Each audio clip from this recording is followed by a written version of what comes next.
A todos vocês para o estudo do Pensamento e Vida. Hoje nós vamos tratar do capítulo 22, que se chama Culpa. Então, após Emmanuel nos trazer o ensino sobre o dever, ele vem nos mostrar que quando não cumprimos o nosso dever, nós originamos em nós o sentimento de culpa. O sentimento de culpa é um desequilíbrio que às vezes pode se aprofundar no nosso espírito, nos levando a diversos tipos de doença, tanto na alma quanto no corpo. E ele vai nos alertar nesse capítulo sobre todo esse processo e também nos dar, ao final, a solução para que a gente não entre nessa situação. Então,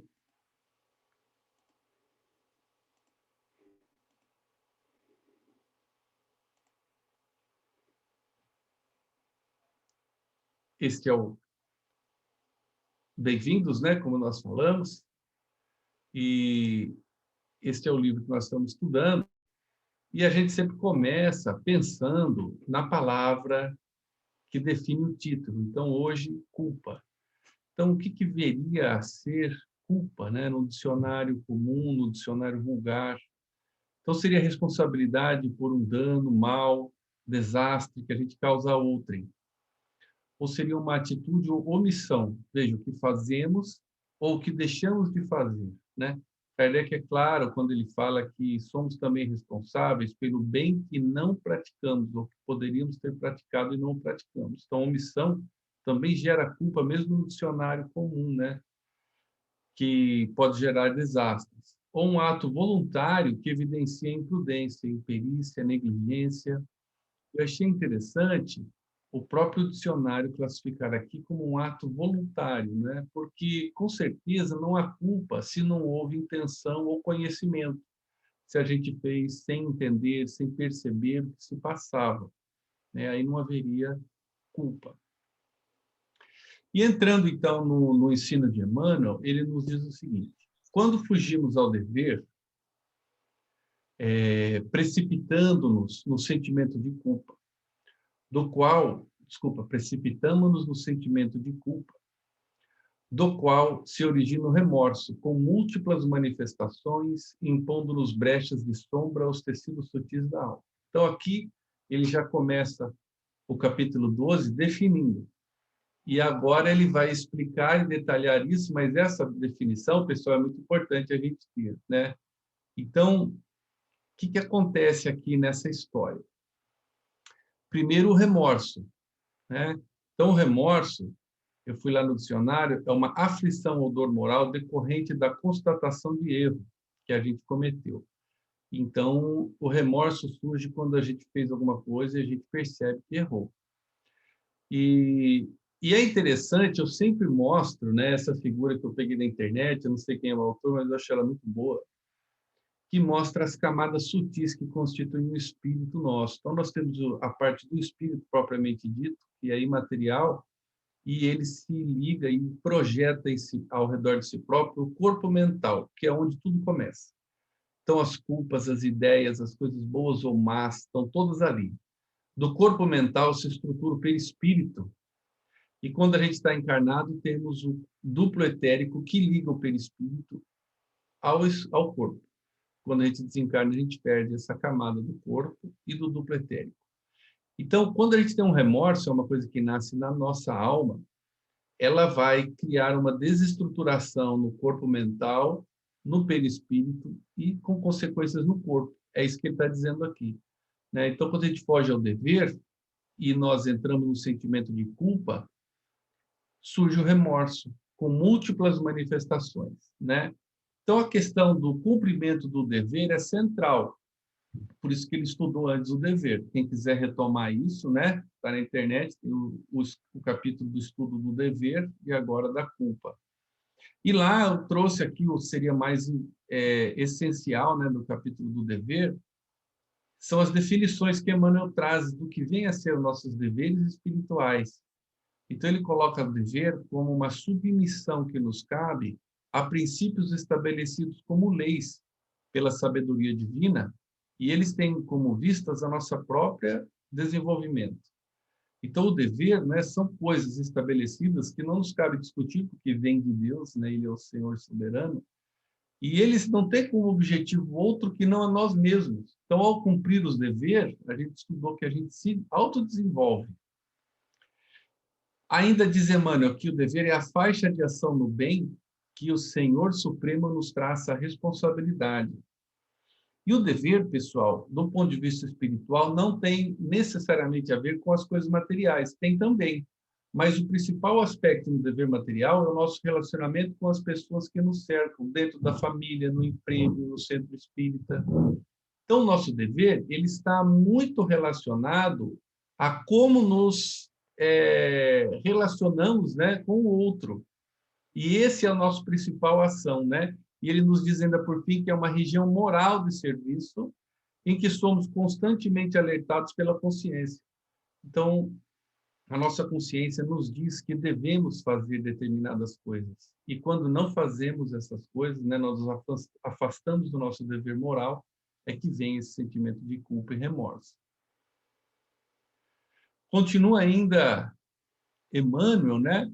Ele nos diz o seguinte: o arrependimento, incessantemente fortalecido pelos reflexos de nossa lembrança amarga, transforma-se no abscesso mental. Então, abscesso, né, é quando a gente tem uma ferida ou uma bactéria entra em algum órgão e ela começa a crescer. Aquelas bactérias vão crescendo e formam pus. O abscesso é uma organização do corpo tentando conter aquele pus, aquelas bactérias, aquela coisa que está crescendo ali.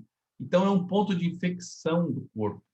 Então, ele coloca como que, figuradamente, o remorso e a culpa se infiltram na nossa alma como se fosse um abscesso. É lógico que não é um abscesso, mas é uma forma dele mostrar um desequilíbrio nas energias que constituem esses tecidos, né? Um abscesso mental. E esse abscesso, então, ele nos envenena pouco a pouco. E além dele envenenar nós mesmos, né, os nossos tecidos da alma, ele espelha em torno dele uma corrente miasmática. Então, né, miasma é uma emanação fétida que emana de animais ou vegetais e provoca doenças. Então, ele está se referindo de novo aqui a uma figura, né, como se fosse uma emanação mental, energética fétida, alguma coisa que é uma doença, que a gente elimina de nós mesmos por esse sentimento de culpa que a gente está tendo, né, na nossa vida íntima, e isso vem intoxicar o hausto espiritual de quem nos desfruta o convívio. Então, eu li isso várias vezes, pessoal, para entender tudo que ele quis dizer. Eu achei essa frase assim, bem complexa. E hausto é a inspiração, uma inspiração profunda e demorada. Então, o que eu entendi é que quando a gente se arrepende, e esse arrependimento ele é fortalecido pela lembrança amarga, se arrepender é necessário e importante. O problema é quando ele insiste, nós insistimos em ficar lembrando daquele fato. Ele acaba virando esse abscesso, ou seja, essa distonia, essa alteração na energia psíquica que constitui a nós mesmos. E ele expele essa energia negativa, né, na forma que ele chamou de miasma, né, como se fosse esse fluido.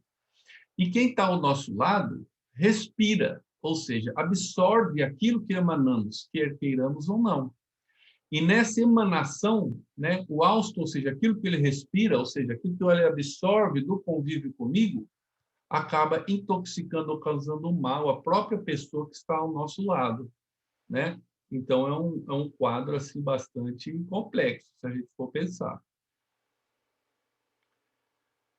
E aí ele continua. A feição do ímã, né? Então a gente mostrou aqui neste ímã, pessoal, a limalha de ferro, que o ímã atrai o ferro, ela não fica simplesmente aglutinada, ela segue as linhas eletromagnéticas.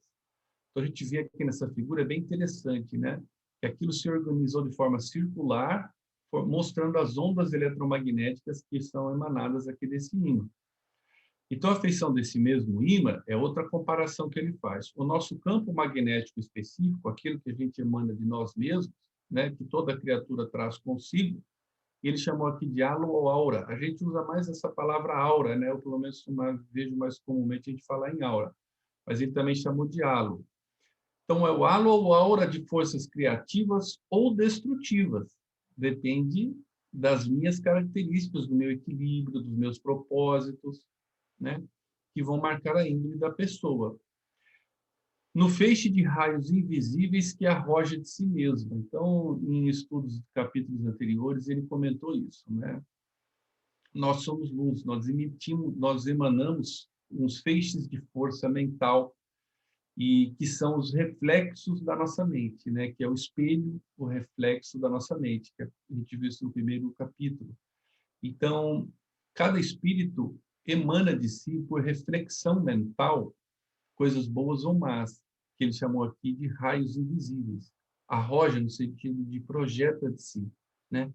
E esse halo que estabelecemos, é por este halo que estabelecemos as nossas ligações de natureza invisível nos domínios da afinidade. Então, aí essa limalha de ferro, ou seja, essas energias que se acumularam ao redor de nós mesmos, elas vão criar nosso ambiente espiritual e vão determinar que espírito nós vamos atrair ao nosso convívio. Então, quando a gente estudou entendimento, eu bolei essas figurinhas aqui, né? Então, uma pessoa que tem dentro de si todos esses processos ligados à culpa, às diferentes situações, ela acaba criando esse halo ou esse aura negativa em torno de si própria. E aquele que, pelo contrário, que tem um pensamento equilibrado, reto, em equilíbrio, ela emite um halo positivo, né, que vai caracterizar quem ela é. E isso serve de energias protetoras, né, para a própria saúde dela e como ela vai influenciar o próximo. Então, esse halo, né, vão estabelecer as naturezas, as ligações invisíveis que a gente tem pelos princípios da afinidade. Quando a gente estudou no capítulo 8, Emmanuel disse que todos vivemos em comunhão, né? A gente não vive isolado. Nós sempre estamos nos comunicando mentalmente, espiritualmente, energeticamente com as pessoas, por princípios de afinidade. E é esse princípio de afinidade da associação, por exemplo, que forma as famílias espirituais. Então, pela lei da afinidade, funciona muito justa a lei de causa e efeito. E aí a gente vai acabar convivendo com aqueles que nós temos afinidade, débitos, coisas a melhorar, seja no emprego, seja no centro espírita, seja na nossa família, né? E quando estas energias que emitimos, elas são perturbadas pela culpa, isso gera dificuldades em nosso relacionamento e convivência com essas pessoas. Continuando, Emmanuel, operando a onda mental em regime de circuito, eu achei interessante isso aqui, né? Circuito é um limite exterior, um contorno, um caminho percorrido para atingir um lugar. E em eletricidade, talvez Emmanuel tenha buscado a comparação com isso, ela é a ligação de elementos elétricos de modo que forme pelo menos um caminho fechado. Olha que interessante, um caminho fechado. Então, Emmanuel quis dizer aqui que essas ondas mentais que a gente faz, que a gente emite, elas vão se ligar àquelas pessoas de nossa afinidade e elas vão influenciar essas pessoas e como elas funcionam em circuito fechado, elas vão voltar para nós. Quando elas voltarem para nós, elas não só trazem aquilo que emitimos, como vem somado de tudo que aquelas pessoas querem para nós, seja coisas boas ou ruins. Então, a gente cria uma amplificação dessa onda mental nossa para o positivo e para o negativo, né? Então, essa onda mental que a gente tem, né, funciona em circuito fechado. E por ela incorporamos, quando moralmente desalentados, agora ele vai dar um exemplo negativo, quando a gente está com esse sentimento de culpa, por não ter feito o nosso dever, que a consciência nos mandava, os princípios corrosivos que emanam de todas as inteligências, né? Então, a gente acaba incorporando, né? Porque o circuito fechado, ele sai e volta, ele sai e volta. Quando ele volta, ele traz esses princípios corrosivos, ou seja, amplifica o mal que eu tinha, que já saiu de mim, volta maior, né? De todas as inteligências encarnadas ou desencarnadas que se entrosem conosco no âmbito de nossa atividade e influência. Então, aquelas pessoas que tenham ali onde eu trabalho, porque eu quero, onde eu influencio e trabalho, minha atividade e minha influência. Então, a gente não pode culpar os outros, porque aquilo ocorre como uma consequência das minhas escolhas. Eu estou lá porque eu quero, né? Eu estou fazendo a coisa ocorrer dessa forma. E aí a gente, ainda voltando na associação, né? Aqui uma figura mostrando essas configurações, né, dessas energias mentais que vão em circuito fechado, a associação mora em todas as coisas, diz Emmanuel, preside todos os acontecimentos e comanda. Olha que interessante, não é pouca coisa, né? A associação de todos os seres, a existência de todos os seres. Então, essas energias que a gente faz entre o circuito fechado e voltam, acabam desestabilizando, ainda aumentando mais o nosso problema ou dificuldade, né? E para lembrar, eu acho sempre importante a gente ver o que a gente está estudando e comparar com a doutrina espírita nos seus fundamentos básicos. Então, se a gente for lá no livro segundo, né, o capítulo 9 do Livro dos Espíritos, lá no livro segundo, Penetração do Nosso Pensamento pelos Espíritos, a 457, a pergunta diz se os espíritos podem conhecer os pensamentos nossos. A resposta é surpreendente, que não conhecem muitas vezes aquilo que desejarias ocultar a vós mesmos. Nem atos, nem pensamentos podem ser dissimulados para os espíritos. E aí no item 2, influência oculta dos espíritos sobre as nossas ações e pensamentos, na 459, se os espíritos influenciam o nosso pensamento e as nossas ações, que é o que está dizendo o Emmanuel aqui, né? Será que o Emmanuel está certo? A resposta: nesse sentido, a sua influência é maior do que supondes, porque muito frequentemente são eles que vos dirigem. E eu também gosto de uma frase que veio da tia da Cris, ela é muito experiente, a tia Regina, em muitas décadas fazendo trabalho de desobsessão, né? Então, uma vez um espírito comunicante lá, um espírito que estava interessado no mal, né?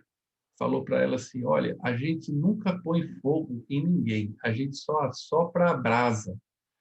Então a gente já tem aquilo, ele só aumenta. Foi uma figura que ele criou muito boa, né? Então é o que o Emmanuel está dizendo aqui. Quando a gente tem e amplifica e fica preso ao sentimento de culpa, nós temos a nossa brasa. Outros dizem nós temos a nossa tomada. Então a gente entra num circuito fechado e as coisas vão indo e voltando sobre nós mesmos. Voltando aqui, Emmanuel, né? Ele nos diz assim: projetando as energias dilacerantes do nosso próprio desgosto, ante a culpa que adquirimos, quase sempre somos subitamente visitados por silenciosa argumentação. Isso eu achei muito interessante. Eu vou mostrar um exemplo disso para vocês em um personagem do livro Os Mensageiros, de André Luiz. Então, a gente projeta energias dilacerantes, são energias ruins, né? Fruto do próprio desgosto pelos erros, desgosto conosco mesmo de início, né? Ante a culpa. E essa silenciosa argumentação são aquelas ideias, aqueles pensamentos que nos martelam, que vêm nos repetindo esses problemas, né? E eles nos convertem ao pesar, inicialmente alimentado contra nós mesmos. Então, o que de início eu estava chateado comigo mesmo, olha aqui, em mágoa e irritação contra os outros. E aí inicia-se o processo de transferência. Então, eu faço mal para alguém. E aí eu admito e fico chateado. Aí eu começo a essa argumentação silenciosa. E muitas vezes eu crio um processo de transferência. Então, eu falo, mas também, por que ele foi fazer isso? Né? Eu fui agressivo, mas se ele não tivesse me falado aquilo, eu começo lentamente a achar que os outros são culpados, né? E aí eu começo a ter irritação, mágoa, tristeza contra os outros, por um processo que nasceu do não cumprimento do dever por mim mesmo, né? Então veja que Emmanuel aprofunda bastante essa questão psicológica aqui. E Jesus nos alertou muito isso, né, dessa importância do amar ao próximo, e eu trouxe, entre as várias vezes que a gente vê isso, aqui na carta de Pedro aos Gálatas, de Paulo, desculpa, aos Gálatas, né, porque toda a lei se cumpre numa só palavra: amarás ao teu próximo como a ti mesmo. E aí nós vamos ver lá no fim, né, eu trouxe uma outra mensagem de Emmanuel do Vinha de Luz, que a cura para que a gente não caia nesses processos negativos da culpa e do arrependimento é o amor, né, ao próximo e a nós mesmos. E aí eu pergunto, né, o que é essa silenciosa argumentação interior? Né? Eu acho que vale a pena a gente refletir e pensar como nós tratamos nós mesmos quando a gente faz coisas que depois percebe não deveria ter feito. Continua Emmanuel, é que os reflexos de nossa defecção, então defecção é um abandono voluntário e consciente de uma obrigação ou compromisso, né? Então, quando a gente abandona o que deveria fazer, atorvelinharem junto de nós, assimilam de imediato as indisposições alheias. Torvelinhar, a gente pode imaginar que é um movimento espiral ou circular ao redor de alguma coisa. Então, a gente pode imaginar como se fosse um redemoinho virando ao redor de nós. A gente lembrar do ímã, né, que a gente viu aquela disposição radial da limalha de ferro. Então, quando a gente abandona voluntariamente o nosso compromisso, ou seja, não cumpre o nosso dever, a gente acaba criando essas correntes mentais que ficam girando ao redor de nós e assimilam de imediato, vejam aqui, as indisposições alheias, carreando para a acústica de nossa alma, ou seja, para o interior, para aquela coisa mais interna que nos constitui, as mensagens inarticuladas, ou seja, não faladas, né? Os pensamentos, as vibrações, os sentimentos de revolta e desânimo, angústia e desespero que vagueiam na atmosférica psíquica em que respiramos. Metamorfoseando, né? Nós respiramos lá porque queremos, hein? Isso é importante, né? Na atmosfera psíquica em que respiramos. Então, são consequências daquilo que nós escolhemos e persistimos em fazer. E aí, metamorfosear é mudar, alterar a forma ou o caráter.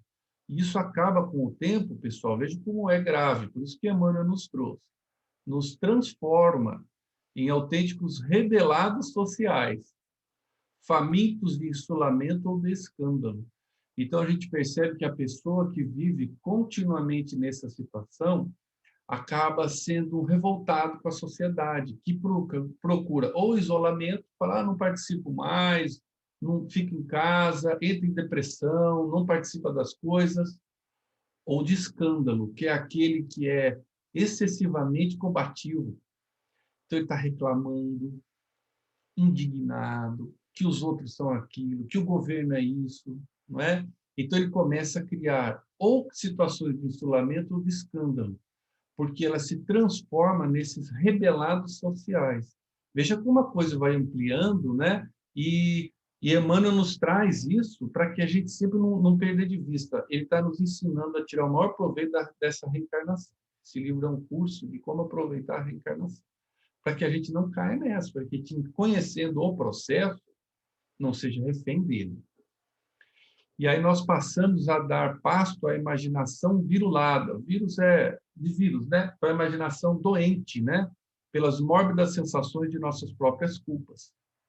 Então, nós vamos voltar nisso, né? Mas a gente passa a dar pasto, ou seja, a gente dá espaço e alimento. Pasto. Então, ele tem espaço e alimento, e a gente deixa correr solta a nossa imaginação, e a gente vai amplificando o mal em sentimentos e pensamentos e transformando-nos em rebelados sociais.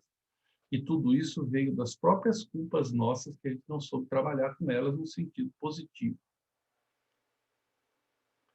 É nesse estado negativo que, martelados pelas vibrações de sentimentos e pensamentos doentios, atingimos o desequilíbrio parcial ou total da harmonia orgânica, enredando corpo e alma nas teias da enfermidade, com as mais complicadas diagnoses da patologia clássica. Então, aqui, olha, nesse estado negativo, martelado, ou seja, constantemente atingido por vibrações, sentimentos e os pensamentos doentios nós mesmos, por isso a vigilância, né? Para a gente não ficar no erro. O espelho da nossa mente não pode ficar voltado para o erro e para o mal, ele tem que estar voltado para o bem, para a fé, para a verdade, para o belo. E aí, então, a gente começa a ter todas essas alterações. O resultado é o rompimento da harmonia orgânica e doenças, né? E aí ele fala das mais diferentes diagnósticos da patologia clássica, ou seja, quis dizer o seguinte, vários tipos de doenças podem surgir no corpo e na alma quando a gente se deixa martelar por esses sentimentos negativos. E aí, voltando, né, na equação, na frase anterior, onde ele falava de dar pasto à imaginação e se tornarem em rebelados sociais, né? Eu pensei nessa questão do insulamento e do escândalo, e ainda quando se pensa em saúde, No capítulo 15, ele já tinha nos alertado, Emmanuel, que a cólera, o desespero, a crueldade e a intemperança criam zonas mórbidas. Mórbidas é de doença. Criam zonas doentes no cosmo orgânico, impondo às células, ou seja, cada célula nossa vai receber uma distonia, vai receber uma vibração negativa e desequilibrada, que vai acabar por anular os recursos de defesa. Então, ele já tinha trabalhado isso e nos mostrado no capítulo 15 a relação desses estados doentios da alma com as doenças do corpo físico. A noção de culpa, com todo o século das perturbações que lhe são consequentes, agirá com os seus reflexos incessantes sobre a região do corpo ou da alma que corresponda ao tema do remorso de que sejamos portadores.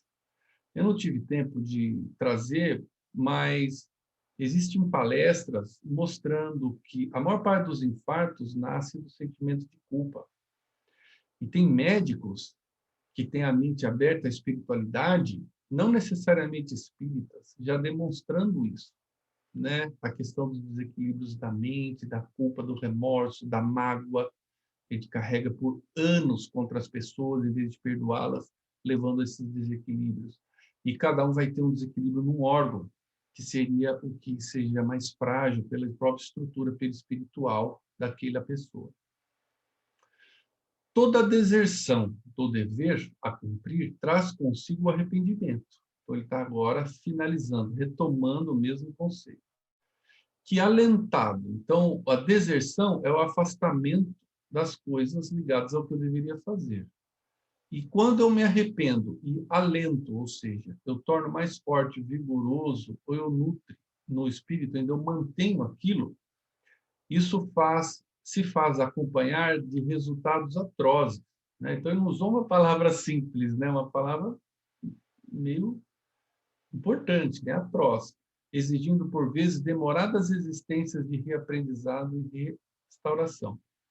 Então, o Emmanuel só está nos alertando para que a gente não caia nessa necessidade de mais existências de reparação. Vamos agora mesmo resolver isso aí. É possível, desde que a gente aprenda a perdoar a nós mesmos, não transferir nossos problemas para os outros, perdoar o próximo, não carregar mágoa, não carregar culpa, resolver o problema, né?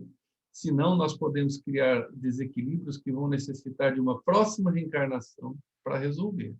Então, né, ele está nos alertando aqui. Cair em culpa por desculpe, pessoal. Cair em culpa demanda, por isso mesmo, humildade viva para o arrependimento, tão imediato quanto possível de vosso equilíbrio vibratório, de nosso equilíbrio vibratório. Então, quando a gente errou, beleza. A gente tem que entrar agora em humildade o quanto antes. Quanto mais cedo eu for humilde, aceitar aquilo e ter uma atitude positiva de buscar corrigir, eu vou mais rapidamente restaurar o meu equilíbrio vibratório. E a gente tem que fazer isso se não desejamos o ingresso inquietante nas escolas de longas reparações. Então, ele está repetindo em duas frases a mesma coisa, né? Só que aqui ele já deu a solução. Gente, errou? Seja humilde, vão para frente, né? E aí eu relembro, né? Culpa do quê? Né? Culpa por não cumprir o dever, que é aquela submissão aos princípios ou leis morais que estão todos bem explicadinhos no Livro dos Espíritos, no Evangelho segundo o Espiritismo, para que a gente quando a gente foge daquela faixa de ação que a gente deveria, lembrando que isso são com as pessoas à nossa volta, o dever de perdoar nossos pais, nossos filhos, nossos irmãos, tios, pessoas do nosso trabalho, porque esta é a região moral do serviço a que nós somos constantemente alertados pela consciência a trabalharmos. E é por essa razão, diz Emmanuel, que Jesus, não apenas como mestre divino, mas também como médico, então ele está ligado aqui à saúde, né? Falando como médico, nos aconselhou a reconciliação para com os adversários, enquanto nos achamos a caminho com eles, ensinando-nos a encontrar a verdadeira felicidade sob o alicerce do amor puro e do perdão sem limites. Então, Jesus já tinha nos dado a solução para que a gente não carregue culpas, né? Aqui como mestre médico no perdão e no amor, né? Então, essa reconciliação com os adversários, né? Eu trouxe aqui o que nos traria, então, a verdadeira felicidade, e porque a verdadeira felicidade só pode ter alicerce ou base estruturada sobre o amor e o perdão, aqui nessa parte de Mateus, né, do capítulo, do versículo 5, aqui do 21 ao 25. Então ele fala: ouvis o que foi dito aos antigos, não matarás. Essa é a tradução de Haroldo Dutra Dias. Eu achei ela importante porque existe uma diferença de algumas traduções, né? Então, eu acho que aqui a mensagem é bem interessante. Ele diz: não matarás, e aquele que matar estará sujeito ao julgamento. Então, Jesus está dizendo, mais ou menos, que quando você matar, fizer uma coisa muito grave, você vai ser julgado. Então, até aquele momento, para o hebreu, ele tinha que fazer uma coisa como um atentado à vida do outro para que aquilo fosse considerado uma coisa grave.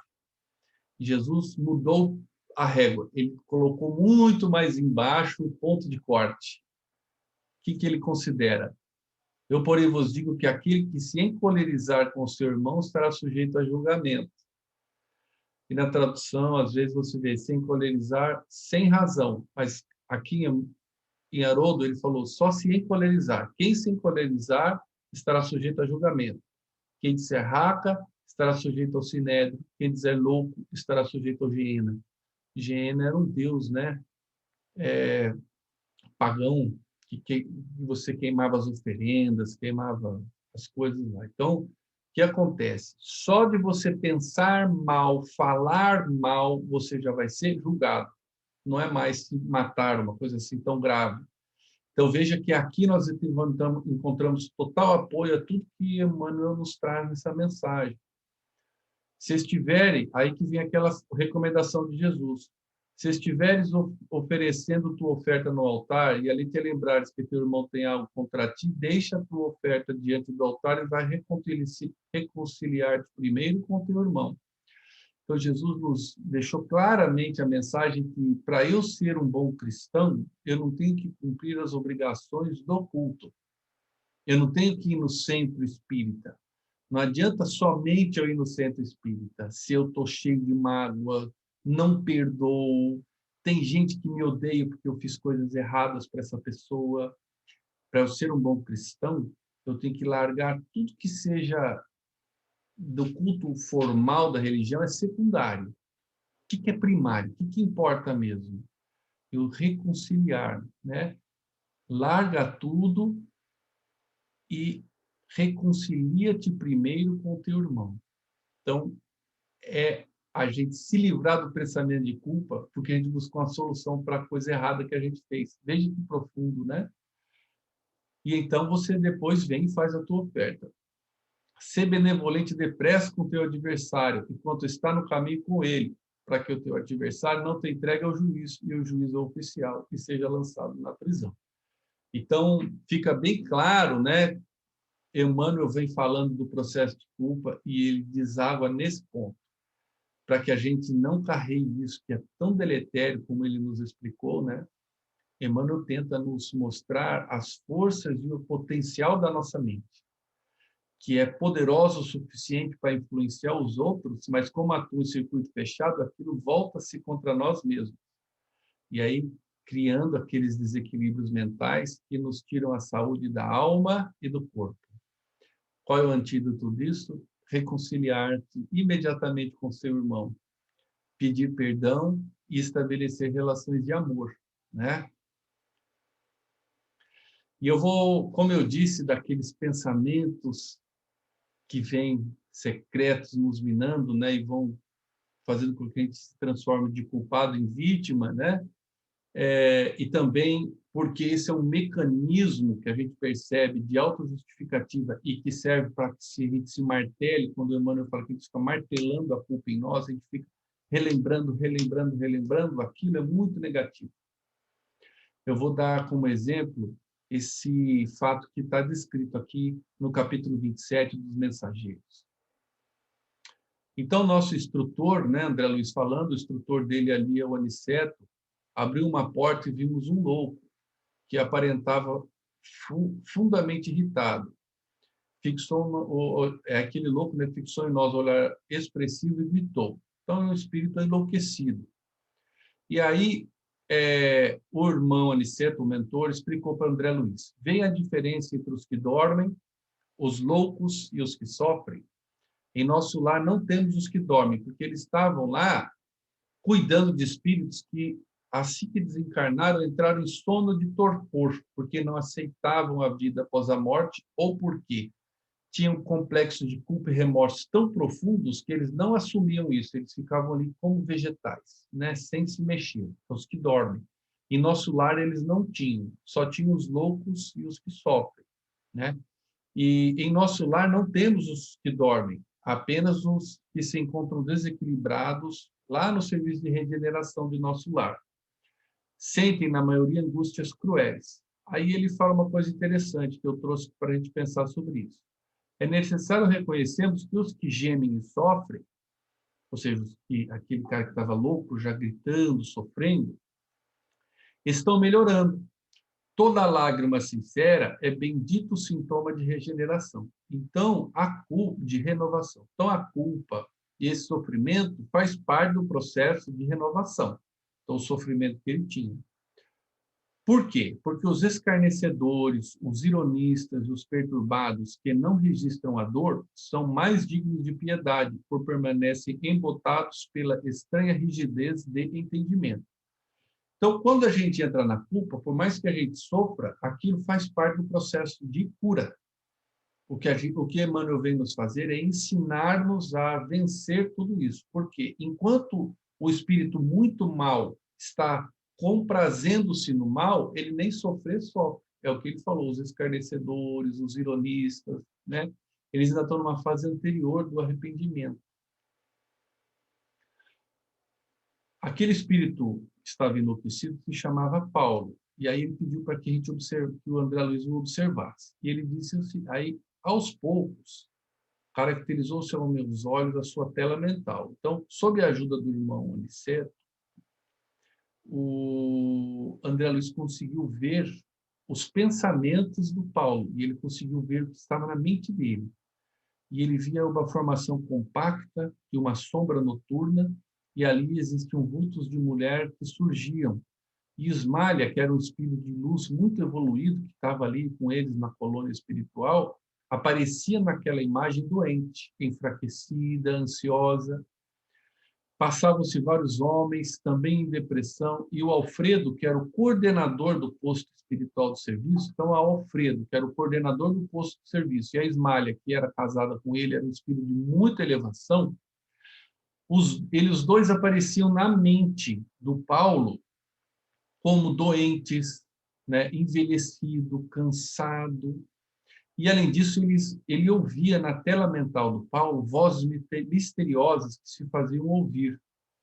E sobre ele choviam maldições e blasfêmias, acusando, né, os homens se transformavam em perseguidores ferozes e naquele mundo mental dele totalmente confuso da realidade. Ele estava tão confuso, pessoal, que ele não reconhecia o Alfredo nem a Ismália.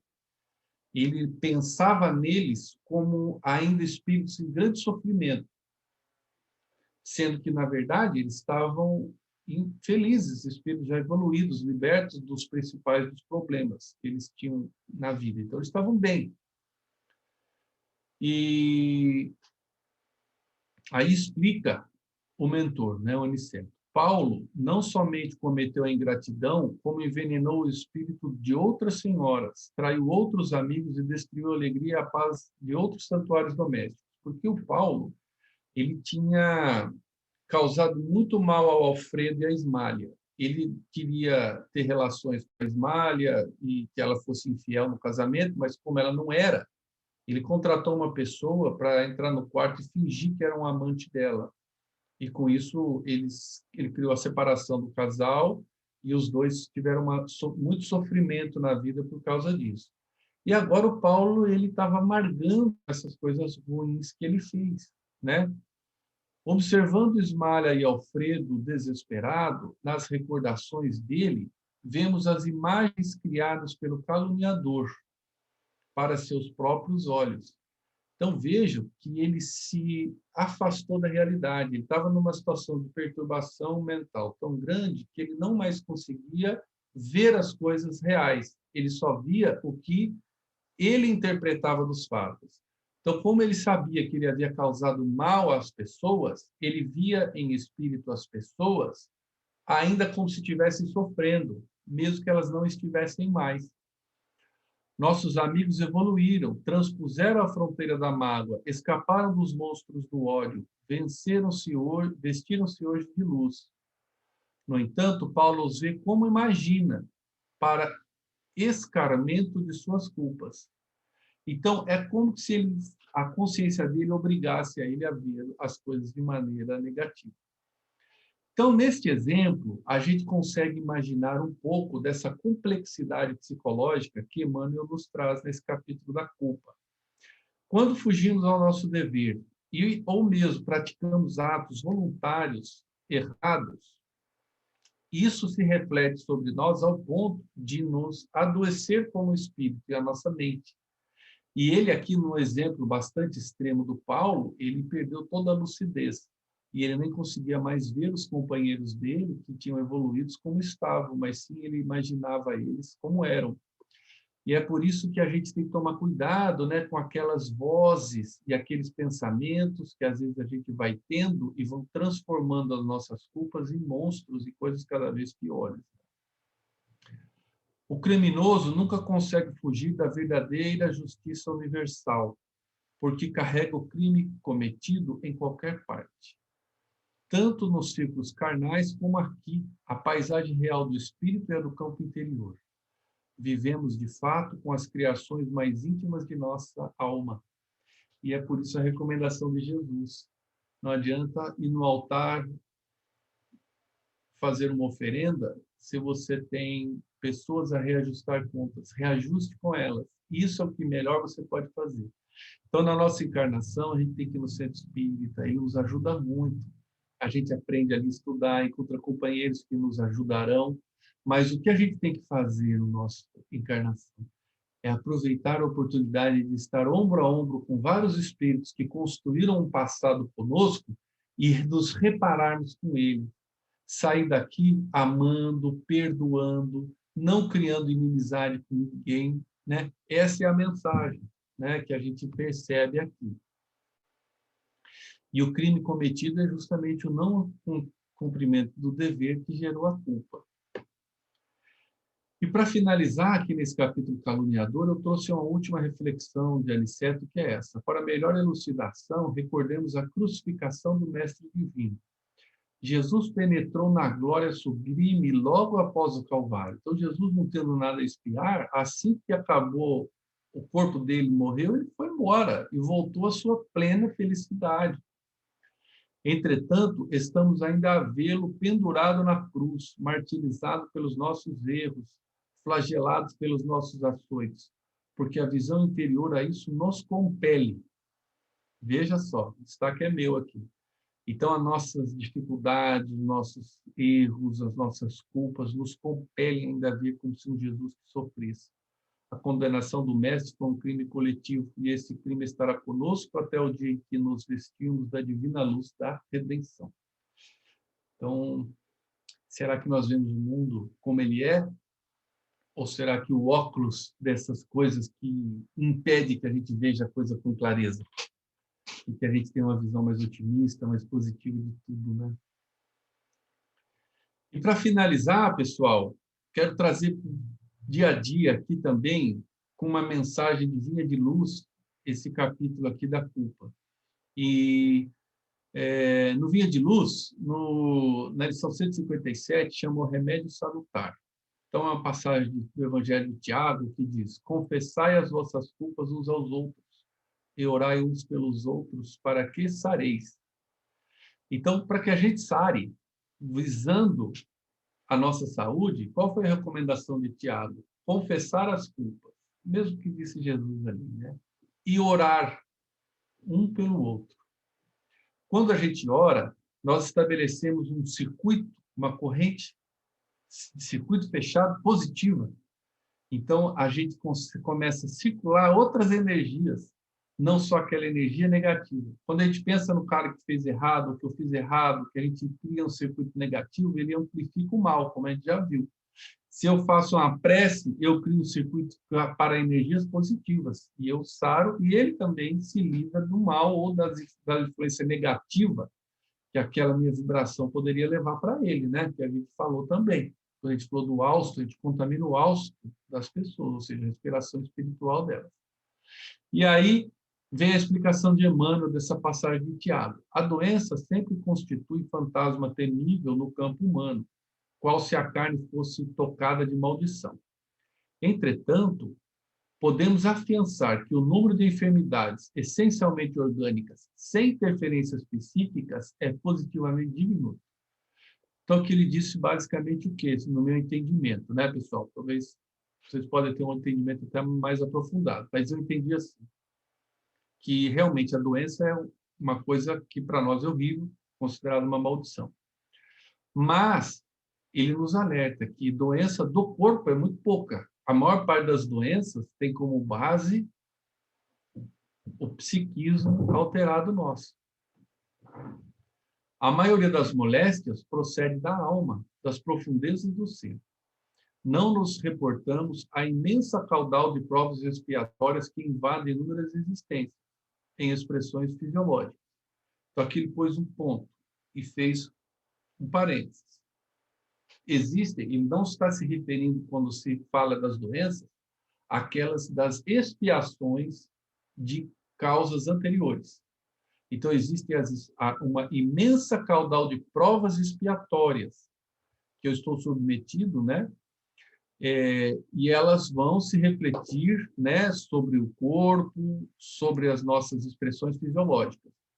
Mas ele se refere tão somente às moléstias que surgem de inesperado. Então, nós temos moléstias não programadas. E o Evangelho trata bem disso, das causas atuais das aflições e as causas anteriores das aflições. Então, aqui, quando ele fala da imensa caudal de provas expiatórias, são as causas anteriores, mas existe um grande número de situações que são de causas atuais, né? Que surgem de inesperado, com raízes no sentimento, no coração. Quantas enfermidades, pomposamente batizadas pela ciência médica, não passam de estados vibratórios da mente em desequilíbrio? Qualquer desarmonia interior atacará naturalmente o organismo em sua zona vulnerável. Um experimentar-lhe o efeito no fígado, outro no rim e outro ainda no próprio sangue. Quando Emmanuel, no capítulo 15, falou da saúde, eu chamo a atenção que ele falou muito das doenças mentais. Aqui, Emmanuel não cita, mas muitos dos desequilíbrios do cérebro, manifestações como depressão, ansiedade, fobias, têm muitas de suas causas em situações atuais dos desequilíbrios da mente, né? Que afetam também o cérebro. Então, não é só o fígado do coração. O cérebro é um órgão, como outro qualquer, que também é afetado por tudo isso. Em tese, todas as manifestações mórbidas, ou seja, tudo relativo à doença, se reduz a desequilíbrio. Desequilíbrio esse cuja causa está no mundo mental. Então, em essência, não existe doença que não seja originada no mundo mental. Mesmo as genéticas e mesmo as hereditárias, por quê? Porque foi da formação do corpo. Então, se a gente lê ali, acho que é o capítulo 11, 12, onde ele fala do berço, que é o nosso corpo, e da formação do nosso corpo, ele é um reflexo de todas essas coisas do nosso próprio espírito e perispírito. E aí ele continua dizendo que o grande apóstolo do cristianismo nascente foi médico sábio. Então, Tiago foi também médico sábio, quando aconselhou a aproximação recíproca e a assistência mútua como remédio salutar. Então, para Tiago, se eu quero uma coisa para eu me equilibrar, é eu me aproximar de quem me fez mal e ajudar a quem me fez mal. Isso é uma forma de eu curar a mim mesmo. O ofensor que revela as próprias culpas ante o ofendido lança fora detritos psíquicos, aliviando o plano interno. Então, se voltarmos e vermos, relembrarmos o que explicou Emmanuel, né, quando ele mostrou que as nossas forças são como raios que a gente emite e torvelinham em nós, né, ou seja, giram em torno de nós, atraindo todas as coisas ruins para a acústica de nossa alma, né, como ele falou lá, nós vamos ver que, na medida em que eu revelo as minhas culpas, admito que errei e peço perdão, eu jogo fora tudo isso. E o perdão beneficia a mim mesmo. A gente acha que, às vezes, o perdão vai beneficiar o outro, mas não, ele beneficia a mim mesmo. E a segunda coisa que Tiago nos sugere fazer é orar uns pelos outros. Nossas mentes se unem no círculo de intercessão espiritual, porque aí, como eu estou ligado a uma corrente, um circuito do bem, junto comigo e com o meu adversário, a pessoa que eu estou orando por ela, virão as mentes daqueles que me amam, dos espíritos que me tutelam, do meu anjo da guarda, e nós vamos criar aqui um fluxo de energias positivas que vão favorecer a mim, favorecer ao outro. Então, o poder da oração é muito grande, né? Criando esse ciclo aqui de intercessão espiritual. Embora não se verifique o registro imediato em nossa consciência comum, há conversações silenciosas pelo sem fim do pensamento. Lembra que o Emmanuel falou, que eu até destaquei, das conversações silenciosas? Então, nós queremos esse tipo de conversação silenciosa, aquela que nasceu da oração e da busca do amor. Não aquela que o Paulo, o dementado ali no capítulo do Os Mensageiros, né? Que ele estava num diálogo com ele mesmo, onde os personagens já estavam evoluídos, tinham ido embora, mas ele ainda estava preso no mal, como se as pessoas estivessem sofrendo e a culpa fosse dele, porque ele não tinha se libertado daquilo ainda. Não é esse conversação silenciosa que eu quero essa conversação silenciosa positiva, totalmente diferente. Né? Então, aproximação recíproca, assistência mútua, ajudar o próximo, principalmente aquele que nós prejudicamos, orar pelos outros, para que a gente estabeleça novas ligações pelos fios do pensamento. A cura jamais chegará sem o reajustamento íntimo necessário. E quem deseja melhoras positivas na senda de elevação, aplique o conselho de Tiago. Nele possuímos remédio salutar para que saremos na qualidade de enfermos encarnados ou desencarnados. Então, essa recomendação de Tiago serve não só para aqueles que estão encarnados, como para aqueles que estão desencarnados. E o reajustamento no campo íntimo, né? E então significa admitir, né, se livrar da culpa e tendo uma atitude positiva, né? Então, só relembrando a fase de Tiago original, era confessai as vossas culpas uns aos outros e orais um pelos outros, para que sareis. E não houve tempo, né? Mas eu tinha visto também outra coisa importante, que quando a gente estudou a fé, que Emmanuel nos diz que a fé ela só é guardada num recipiente puro. E quando a pessoa tem culpas, mágoas e erros, ela não consegue reter a fé e ela se escorre, né? E não a retém.